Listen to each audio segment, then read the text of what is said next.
Welcome class. तो आज का लेक्चर जो है that is obviously related to the sources of energy. तो सोर्सेज ऑफ एनर्जी में हम आज की क्लास में कौन से टॉपिक पे डिस्कशन करेंगे, दैट इज़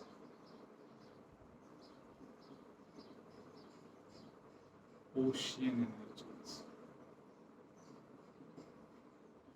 ओशन से हमें कौन कौन सी एनर्जी मिलती है, हम उसको यहाँ पे डिस्कस करेंगे।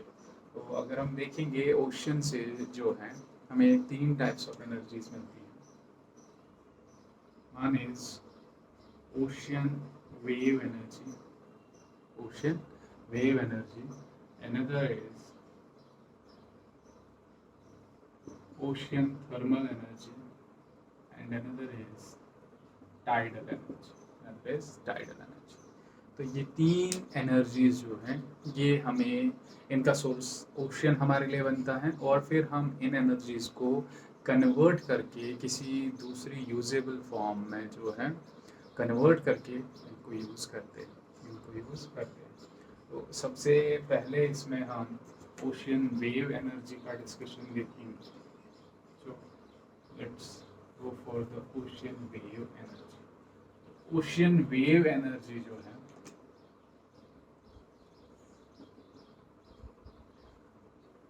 ओशियन वेव एनर्जी जो है, ओशियन वेव एनर्जी का सोर्स जो है वो सोर्स ऑब्वियसली ओशियन है, और ओशन की वेव्स हैं।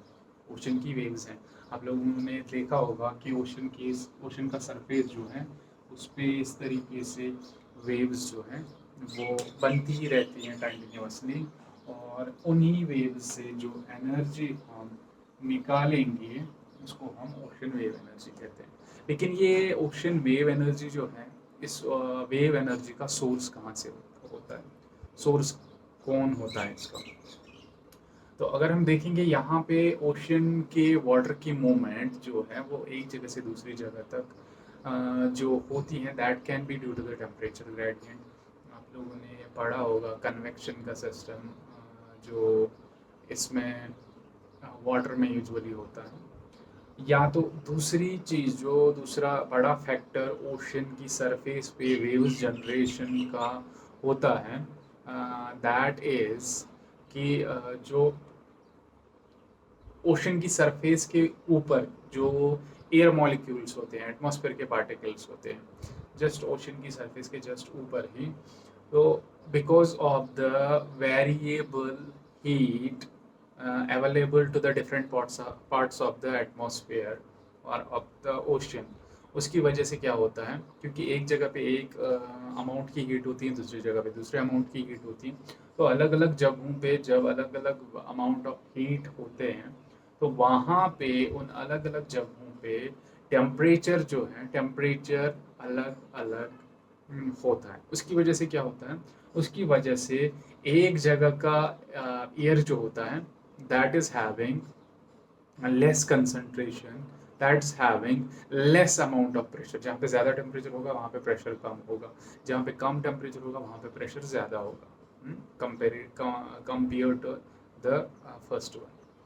तो इसकी वजह से क्या होता है, प्रेशर ग्रेडियंट क्रिएट होता है। प्रेशर ग्रेडियंट क्रिएट होता है तो हवा जो है वो चलने लगती है from higher pressure to lower pressure to lower pressure. तो जब ये हवा ओशन की सरफेस के नज़दीक चलती है तो ये हवा जो है ये कोलाइड होती है to with the surface of the ocean, with the surface of the ocean. और उसकी वजह से क्या होता है, ओशन की सरफेस जो है उसमें मोशन आ जाती है, उसमें मोशन आ जाती है। तो जो ओशन की सरफेस में मोशन आती है उस मोशन की वजह से ओशन की सरफेस जो है वो वेवी पैटर्न बनाती है। अब इसमें अगर हम देखेंगे तो वाटर की सरफेस जो है that comes into motion, it comes into motion, that means it is having energy. Simple as that कि जो भी चीज़ मोशन में होती है उसके पास काइनेटिक एनर्जी होती है, तो यहाँ पे भी इनमें काइनेटिक एनर्जी होगी। अब काइनेटिक एनर्जी तो है, लेकिन उसको हम कैसे यूटिलाइज करेंगे और उसको हम कैसे किसी ये ऐसे एनर्जी सोर्स में कन्वर्ट करेंगे जो हम फिर कहीं पे भी यूज़ कर सकें। इसके लिए one of the most used जो आइडिया है that is of floating generators. Floating generators, हम ओशन की सरफेस पे फ्लोटिंग जनरेटर सेट करते हैं। वो जनरेटर सेट करते हैं जो ओशन की सरफेस पे फ्लोट होते हैं। तो उनके काम का मैकेनिज्म कैसा होता है? We are having the ocean surface, let's make it as if there is no wave on the surface.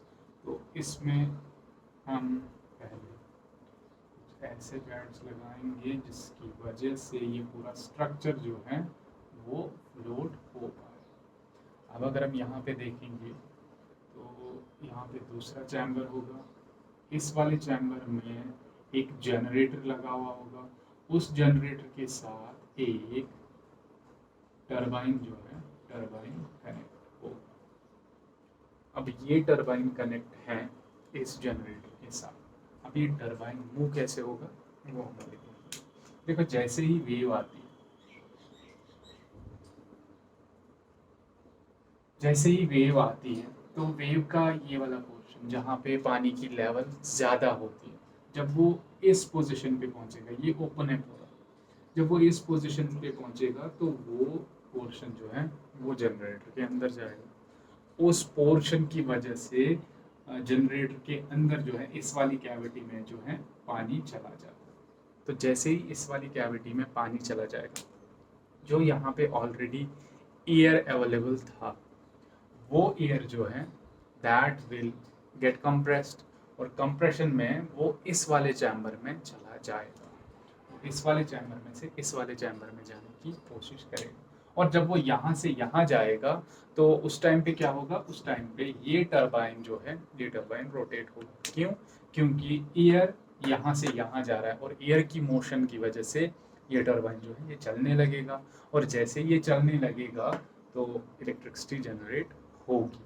अब जब दूसरा पोर्शन आ जाएगा वेव का, मतलब ये पानी जो है ये बाहर निकलेगा, ये बाहर निकलेगा, तो तब यहाँ जो हवा कंप्रेस होके गई थी वो वापस एक्सपैंड हो जाएगी, वापस आएगी। तो ये टरबाइन जो है ये फिर से चलेगा और फिर से इलेक्ट्रिसिटी की जनरेशन होगी, फिर से इलेक्ट्रिसिटी की जनरेशन होगी। तो ऐसे इलेक्ट्रिसिटी जो है वो जनरेट होती है, वो जनरेट होती है। और यहाँ पे जो इलेक्ट्रिसिटी की जनरेशन है that is done in this very manner, that is done in this very। अब अगर हम इस ओशन वेव एनर्जी को देखेंगे, और इस ओशन वेव एनर्जी के भी अपने पॉजिटिव्स होंगे और नेगेटिव्स भी होंगे। पॉजिटिव की बात करेंगे तो फ्रीली मिल रही है, रिन्यूएबल सोर्स ऑफ एनर्जी है, रिन्यूएबल सोर्स ऑफ एनर्जी है। इसमें हमें ये कंटिन्यूसली मिलती रहेगी, कंटिन्यूसली एग्जॉस्ट नहीं होगी। और अगर हम यहाँ पे देखेंगे इसकी वजह से क्या होता है, देखो एनर्जी, जब एनर्जी एक्स्ट्रा है वेव्स में तो तब जाके ओशन की सरफेस जो है उसमें वेव्स प्रोड्यूस हो रही है। जब ओशन की ऊपर वाली सरफेस के पास एनर्जी है तो तब जाके वो वेव्स प्रोड्यूस कर रही है। अब वो एनर्जी जो है वो हम यूटिलाइज कर रहे हैं इस टरबाइन को चलाने में। तो इन वेव्स से जो है वो एनर्जी हम निकाल रहे हैं, एनर्जी हम निकाल रहे हैं। तो उसकी वजह से क्या होगा, उसकी वजह से जो ओशन की सरफेस होती है, ओशन की सरफेस होती है वो कंपैरेटिवली शांत हो जाती है, वो कंपैरेटिवली काम दिखने लगती हैं बाद में। ठीक है, जो पहले उसमें, क्योंकि हम उसमें से एनर्जी निकाल रहे हैं, हम उसमें से एनर्जी कम कर रहे हैं। और अगर हम यहाँ पे देखेंगे तो जो प्रीवियसली हमने विंड एनर्जी देखी थी जिसमें बहुत सारी लैंड हमें खाली रखनी पड़ रही थी, तो यहाँ पे वो मसला भी नहीं है, यहाँ पे वो मसला भी नहीं। लेकिन अब अगर हम इसमें इसके नेगेटिव्स देखेंगे तो नेगेटिव्स में सबसे पहले इसका वेरिएबल नेचर आता है कि कितनी अमाउंट में वेव्स आएंगी, ये वैरी होता है कंटिन्यूसली, ये वैरी होता है कंटिन्यूसली। और जब ये वैरी होता है continuously, so we can not take a constant output from it. वो वेरिएबल ही होगा, कभी कम होगा कभी ज़्यादा होगा। तो ऐसे सोर्स पे हम कम्प्लीटली डिपेंडेंट नहीं रह सकते। और जो ये फ्लोटिंग जनरेटर्स हैं वो भी जो हैं, जो मैरीन लाइफ होती हैं उनके लिए भी ये कोई एलियन चीज़ जैसी होती है, जो वहाँ पे बाय नेचर नहीं है, जो किसी और ने रखी हुई है, तो ये डिस्टर्ब करती हैं, ये डिस्टर्ब करती हैं। और जो ये फ्लोटिंग जनरेटर्स अभी हमारे पास हैं, जैसे हम प्रोड्यूस कर रहे हैं, तो इनका कॉस्ट भी अच्छा खासा है, मतलब ये एक्सपेंसिव है उस तरीके से। अब अगर हम नेक्स्ट नेक्स्ट सेगमेंट पे पहुंचेंगे जो ओशन से ही रिलेटेड है। तो ओशन वेव एनर्जी तो हो गया, अब हम ओशियन थर्मल एनर्जी,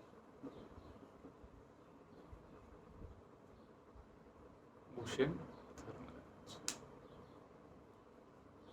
तो ओशन थर्मल एनर्जी जो है, ओशन थर्मल एनर्जी अगर हम देखेंगे कि ओशन जो है उसकी सरफेस जो है, सरफेस पे तो सन की रेज गिरती है, तो सरफेस जो है, सरफेस में कंपैरेटिवली अच्छा खासा टेम्परेचर होता है। लेकिन अगर हम नीचे नीचे नीचे नीचे जाएंगे तो फिर हमें वहाँ पे टेम्परेचर जो है वो कम मिलता है, कम टेम्परेचर मिलता है। मीन्स कि यहाँ पे हमें जो है टेम्परेचर ग्रेडियंट है, एक जगह पे ज़्यादा टेम्परेचर है, दूसरी जगह पे कम टेम्परेचर है। तो फिर हम इस हिसाब में करते क्या हैं, इस चीज़ को हम यूटिलाइज़ कैसे कर सकते हैं। तो हम इसका यूटिलाइजेशन कैसे करते हैं, टेम्परेचर डिफरेंस का यूटिलाइजेशन कैसे करते हैं। हम एक जगह को बनाते हैं, लाइक आप लोगों ने देखा था थर्मल पावर प्लांट में। थर्मल पावर प्लांट में हम एक जगह पे बॉईल कर रहे थे वाटर को, और फिर दूसरी जगह पे उसी वाटर को वो यहाँ पे अपना काम कर रहा था टरबाइन टरबाइन को चलाने का, फिर हम उसको कंडेंस करके फिर से वापस उसको यहाँ पे भेजते थे। ये थर्मल इलेक्ट्रिसिटी जनरेशन का बेसिक प्रिंसिपल है। तो हम इसी चीज़ को यहाँ पे यूटिलाइज कर सकते हैं। जो गर्म लेयर्स होती हैं ओशन की, हम वहाँ पे उस एनर्जी को, उस हीट एनर्जी को बॉइलिंग पर्पस के लिए यूटिलाइज करेंगे। और फिर उसके बाद वो जब जनरेटर को चलाएगा, जनरेटर को चलाएगा, उसके बाद ये जो वेपर वाली स्टेट होगी हम उसको कंडेंस करेंगे। लेकिन कंडेंस कहाँ से करेंगे, जो लेयर्स इसकी जो लेयर्स ओशन की ठंडी लेयर्स होगी उनसे उसको कंडेंस करेंगे, और फिर वापस उसको लेके जाएंगे बॉइलिंग स्टेज पे।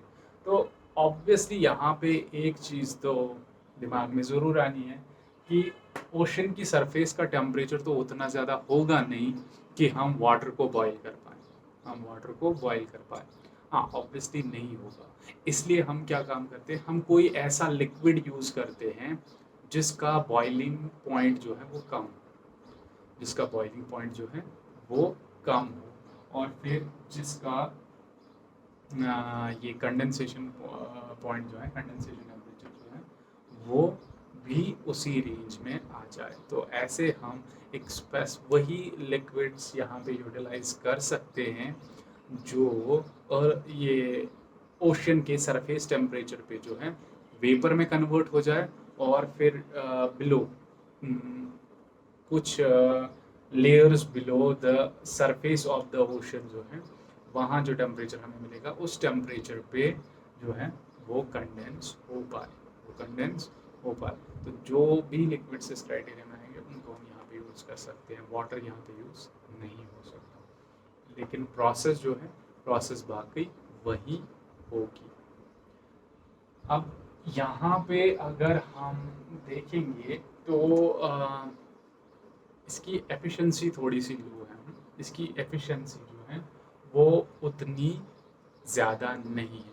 क्योंकि यहाँ पे अगर आप लोग देखोगे, देखो पहले हम उस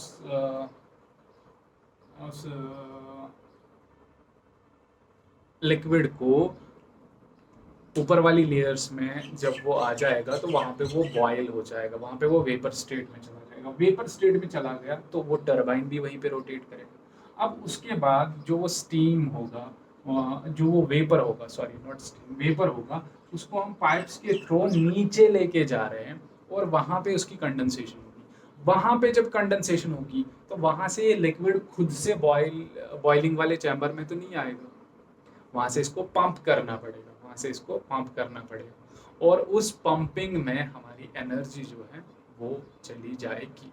तो इसीलिए इसकी एफिशिएंसी जो है वो कम हो जाती है। अदरवाइज हमें कोई भी इशू नहीं था कि अगर ये बिना इनपुट एनर्जी के वहाँ से आउटपुट एनर्जी हमें मिलती, लेकिन यहाँ पे इनपुट एनर्जी भी लगती है।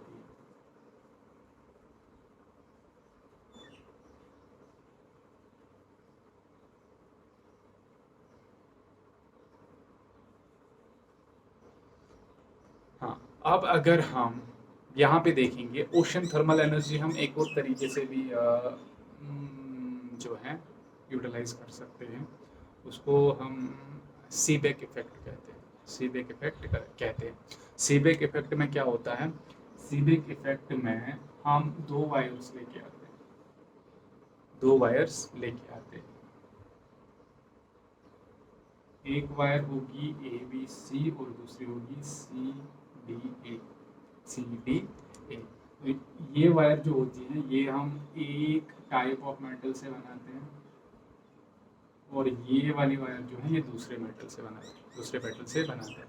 फिर हम इन दो पॉइंट्स को जहाँ पे ये दो वायर्स जो हैं वो ज्वाइन हो रही है, इन दो पॉइंट्स को हम अलग अलग टेम्परेचर पे रखते हैं, अलग अलग टेम्परेचर पे रखते हैं। और जब हम इनको अलग अलग टेम्परेचर पे रखते हैं तो उस अलग अलग टेम्परेचर पे रखने से क्या होता है, इनमें एक पोटेंशियल डेवलप हो जाता है।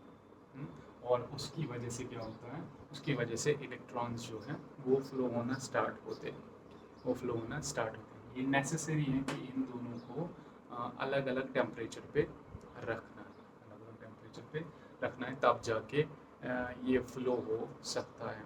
लेकिन इसमें जो करंट फ्लो होगी that will be directly proportional to the difference in the temperature, difference in the temperature. तो हाँ, इस तरीके से भी हम जो है ओशन की थर्मल एनर्जी को यूज़ कर सकते हैं। लेकिन सिर्फ वही है प्रॉब्लम यहाँ पे भी होगी, यहाँ पे बहुत कम करंट जनरेशन होगी, बहुत कम करंट जनरेशन होगी।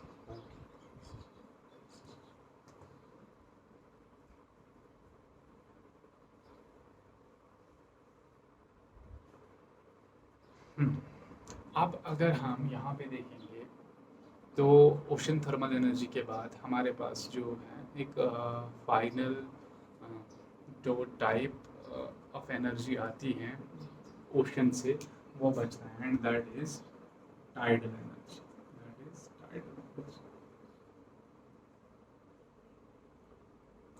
तो टाइडल एनर्जी हम किसको कहते हैं? टाइडल एनर्जी वो एनर्जी है जो हम टाइड्स से जनरेट करते हैं। और टाइड्स क्या होती है?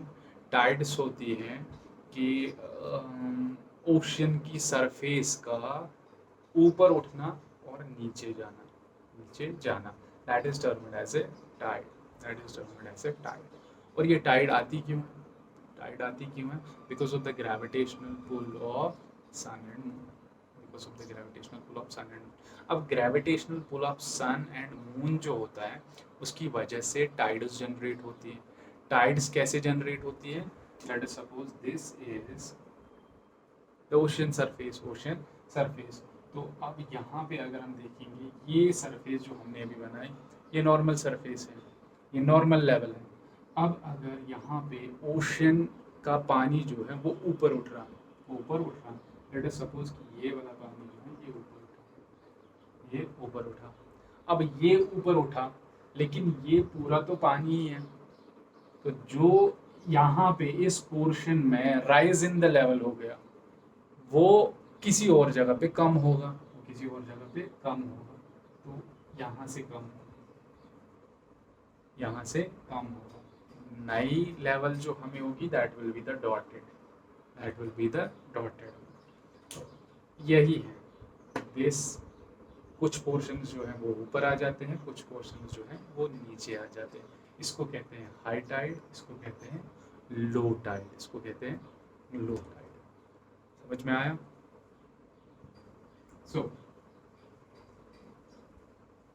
अब इसी फिनोमेना को हम यूटिलाइज करेंगे एनर्जी जनरेशन के लिए, एनर्जी जनरेशन के लिए। इस टाइड के फिनोमेना को हम एनर्जी जनरेशन के लिए यूटिलाइज करते हैं। टाइड्स जो हैं ये दिन में 2 बार आती है, 2 बार आती है।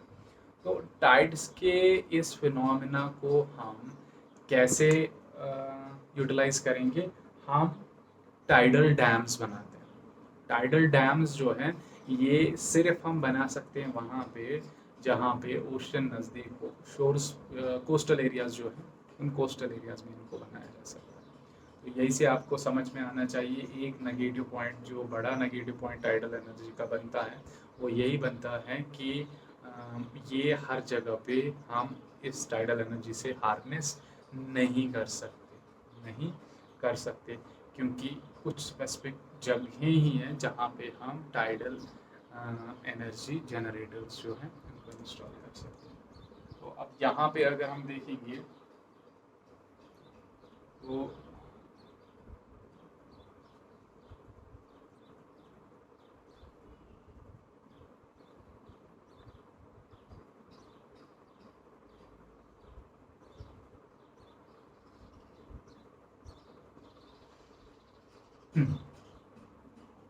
यहाँ पे अगर हम देखेंगे तो जब टाइड आएगी, टाइड आएगी तो यहाँ से पानी की लेवल, नॉर्मली पानी की लेवल यहाँ से होगी। तो फिर टाइड आते टाइम पानी की लेवल यहाँ से यहाँ चली जाती है, ऊपर चली जाती है, और यहाँ से वो नीचे आ जाती है, यहाँ से वो नीचे आ जाती है। अब यहाँ से जब वो नीचे आ जाती है, क्यों नीचे आ जाती है? क्योंकि हमने अभी देखा कि जब एक जगह पे टाइड की वजह से पानी ऊपर जा रहा है तो उस पानी को कहीं और जगह से आना है इस हाइट को कंप्लीमेंट करने के लिए। तो अब यहाँ पे अगर हम देखेंगे तो this becomes a kind of reservoir, ये वाला पोर्शन एक काइंड ऑफ रिजर्वायर बनता है, क्योंकि टाइड आ गई, उसने पानी को डिस्प्लेस करके यहाँ पहुँचाया, यहाँ पहुँचाया, तो पानी यहाँ पे अभी है इतना सारा। अब जब टाइड चली जाएगी तो ये वाला पानी जो है इसको वापस यहाँ आना है, और ये वापस जब यहाँ पे आएगा, वापस जब यहाँ पे आएगा तो बीच में हम टरबाइन रखते हैं, और फिर उस टरबाइन को इसे टर्न करना पड़ेगा, और जब ये टरबाइन को टर्न करेगा that will lead to the generation of electrical energy. तो इलेक्ट्रिकल एनर्जी यहाँ से जनरेट होगी, यहाँ से जनरेट होगी। ऐसे हम इलेक्ट्रिकल एनर्जी को जनरेट कर सकते हैं using the tidal energy, tidal energy.